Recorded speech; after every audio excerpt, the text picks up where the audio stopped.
Hello everyone, myself Dheeraj Kaushik, social science teacher. Welcome to my channel. हमने अपनी last video में जो बात की थी नेशनलिज्म इन यूरोप के बारे में बात की थी, है ना। उससे रिलेटेड जो डिफरेंट टॉपिक्स थे हमने उनको डिस्कस किया था। आज हम उससे आगे की बात आपसे करेंगे।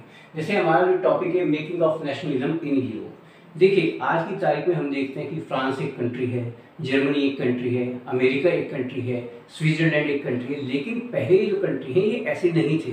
ये डिफरेंट पार्ट में, डिफरेंट कैंटोन में, डिफरेंट डचीज में जो है डिवाइडेड थे, ठीक है ना। और उसके बाद फिर इनकी यूनिफिकेशन के ऊपर काम किया गया, है ना, या इनको एक तरीके से एक प्रॉपर कंट्री के तौर पर डेवलप करने की कोशिश की गई थी। अब आप ये सोचिए कि जब ये कंट्री इतने पार्ट में डिवाइड थे तो ये आसान नहीं था कि इन सबको जो है यूनिफाइड किया जा सके। और जब इनके अंदर इतने डिफरेंसेस होते हैं तो डेफिनेटली एक एक करके या सबको एक साथ जोड़ना कोई आसान काम नहीं था। अब हम यहाँ पे अगर बात करें हैब्सबर्ग एम्पायर की, तो ये एक ऐसा एम्पायर था जो चारों दिशाओं में अलग अलग डायरेक्शन में फैला हुआ था। ये एक ऐसा एम्पायर था जहाँ इटालियन लैंग्वेज बोलने वाले लोग थे, जहाँ जर्मन लैंग्वेज बोलने वाले लोग थे, जहाँ मैग्यार लैंग्वेज बोलने वाले लोग थे, कुछ लोग पॉलिश लैंग्वेज भी बोलते थे। तो जहाँ इतना ज़्यादा वेरिएशन आ जाता है वहाँ आप राष्ट्रवाद जो शब्द है, यानी कि जो आपका शब्द है नेशनलिज्म, उसके बिहाफ पे एक यूनिफिकेशन की बात आप नहीं कर सकते हैं। तो डेफिनेटली ये एक चैलेंजिंग टास्क था कि इतने सारे वेरिएशन, इतने सारे कल्चर, इतनी सारी एथनिसिटी जो थी, उन सबको कंबाइन करके आप एक कंबाइंड कंट्री या स्टेट को जो है बना सकते थे।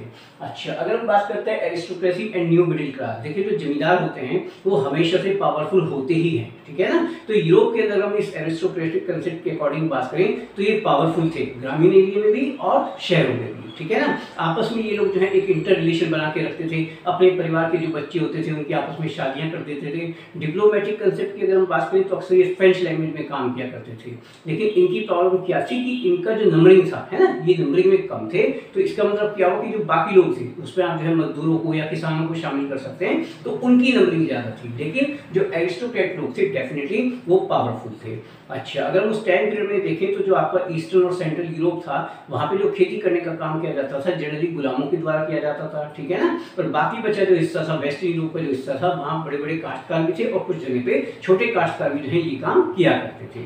अच्छा, अगर हम ओवरऑल जो है चीज़ों को चेक करें तो उसी टाइम पीरियड में इंग्लैंड के अंदर जैसे इंडस्ट्रियलाइजेशन हुआ तो उसकी वजह से ये कह सकते हैं कि भाई नए ग्रुप आए लोगों के, नई सोसाइटी डेवलप हुई, पैसे से भी जो है लोग थोड़े से इंप्रूव होने लगे। लेकिन इंडस्ट्रियलाइजेशन क्योंकि पहले इंग्लैंड में स्टार्ट हुआ था तो डेफिनेटली इसकी सबसे ज़्यादा एडवांटेज भी वहीं के लोगों को मिली थी।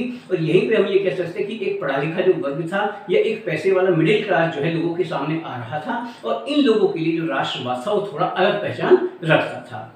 अच्छा, उसी पहचान में अगर हम जोड़ देते हैं what did the liberal nationalism stand for. जो लिबरल जो शब्द होता है, लिबरलिज्म जिसको आप कहते हैं ना, लैटिन भाषा में जो वर्ड है उसी से इसको जो है डेवलप किया जाता है, यानी कि जहां जीने की आज़ादी आपको दे दी जाती है।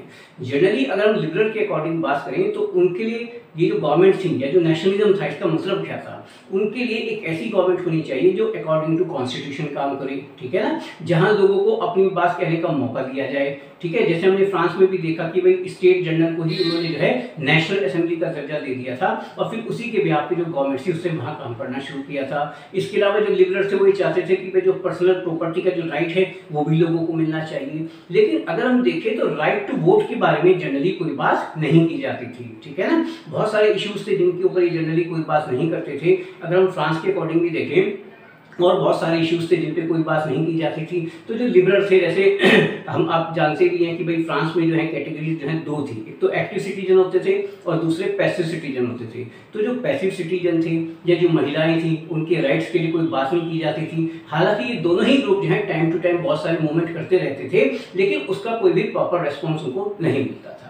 अब अगर हम बात करते हैं मार्केट पॉलिसी की या इकोनॉमिकल एस्पेक्ट की, तो जो लिबरल थे उनका क्या मानना था कि बाजार जो है वो सबके लिए खोल दिया जाना चाहिए। जो इकोनॉमिक कंडीशन जो इम्पोज की गई थी स्टेट्स के ऊपर जो है वो हटा दी जानी चाहिए, तभी प्रॉपर वे में जो है आप डेवलपमेंट की बात कर सकते हैं। तो इसमें हम जर्मनी का एग्जाम्पल दे सकते हैं। जर्मनी जो था वो 39 स्टेट्स में डिवाइड था और नियर अबाउट 30 करेंसी जो है वहाँ पे यूज की जाती थी। अब मान लीजिए कोई भी व्यापारी जो है हैम्बर्ग से न्यूरमबर्ग की तरफ जाता है तो आप ये देखिए कि कितनी प्रॉब्लम उसके सामने आने वाली है, क्योंकि वेट एंड मेजरमेंट कॉमन नहीं होता था। एटलीस्ट 11 कस्टम बैरियर को उसको पार करना पड़ेगा और हर एक पर उसको 5% का टैक्स भी देना पड़ेगा। तो डेफिनेटली उसकी कॉस्ट तो बहुत ज़्यादा निकल जाएगी। जब उसकी कॉस्ट बढ़ जाएगी तो फिर उससे प्रोडक्ट कौन खरीदेगा, है ना। तो डेफिनेटली जो बिजनेस क्लास थी या जो व्यापारिक वर्ग था उनके लिए बहुत सारी परेशानियां थी। तो इन सब चीज़ों का सॉल्यूशन क्या था? इन सब चीज़ों का सॉल्यूशन यही था कि आप एक ऐसी व्यवस्था को डेवलप करें जहां सब कुछ इक्वल हो, weight and measurement, the value of currency, सब चीज़ें अगर कॉमन होकर चलेंगी तो तभी आपका जो बिजनेस है वो अपना स्मूथली जो है चलता चला जाएगा और आपकी जो इकोनॉमी है वो भी आगे चलती चली जाएगी। तो इसलिए हम ये कह सकते हैं कि पर्शिया की पहल पर जो है फाइनली जॉन बेरिंग जो कंसेप्ट होता है उसको भी जर्मनी में अप्लाई किया गया।